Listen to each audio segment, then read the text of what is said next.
Il était une fois un dragon, un vraiment tout petit dragon dont Fernrost était le prénom. Il le portait bien mal, son nom d'ailleurs, incapable de rôtir, Fernrost ne faisait pas frémir. Il était le dernier de neuf, n'était pas sorti de son œuf facilement. Il est chétif, timide, peu sûr, pas très actif. C'est un petit dragon rêveur qui fait souvent gémir son père, qu'il traite de dragonnet timbré, même pas fichu d'ambiancer. Ses sœurs et ses frères sont moqueurs, alors il reste près de sa mère. Ça lui fait un peu mal au cœur, car cette dernière n'en est pas fière non plus. Or, il est tout sauf un rebelle, alors il se sent souvent seul, trop différent de sa tribu, se sent minus sur l'uperlu. Sans droit de parole, sans écoute, de son droit à la vie, il doute et il attend. Il ne sait pas quoi, mais il attend de trouver une voie. 2 ans. L'enfance est terminée. Il sait qu'il gêne, il veut crever, il prend des risques, mais rien n'y fait, il vit toujours. Il décide alors de faire un tour, on ne le retient pas de toute façon.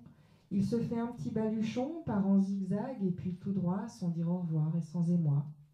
Il vole, il marche, il trotte, avance, se cache, se niche, se planque, se lance. Jamais il ne regarde en arrière, mais jamais non plus se sent fier.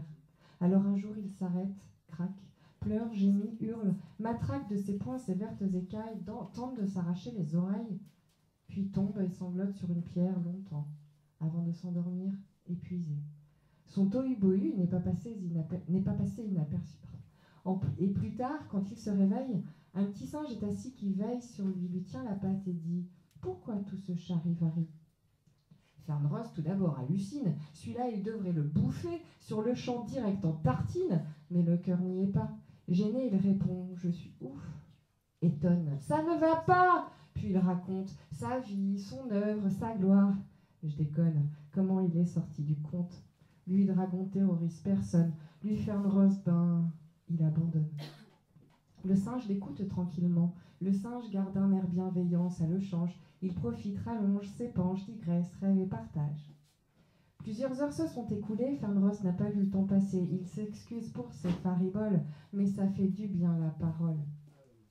Tu sais, tu peux changer de nom, choisir un blaze, comme on dit. Tu peux choisir ta définition, Léon Fernand ou même Charlie.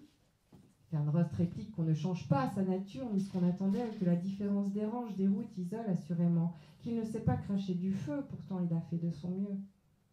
Imagine, t'es pas un dragon. Je peux pas, je suis un dragon. Tu viens de me dire que t'es pas un vrai. D'accord, j'avoue, je suis pas parfait. Imagine que t'es mon ami. Ah ça, je peux, mais ce n'est pas permis. Pourquoi te priver de ça aussi ? On a tous une raison d'être, tous un destin à accomplir. Cherche ce qui te rend heureux. Ton bonheur est celui de Dieu. Fernrost a retrouvé le sourire et son pote, qui ne sait pas sauter, l'accompagne dans tous ses délires.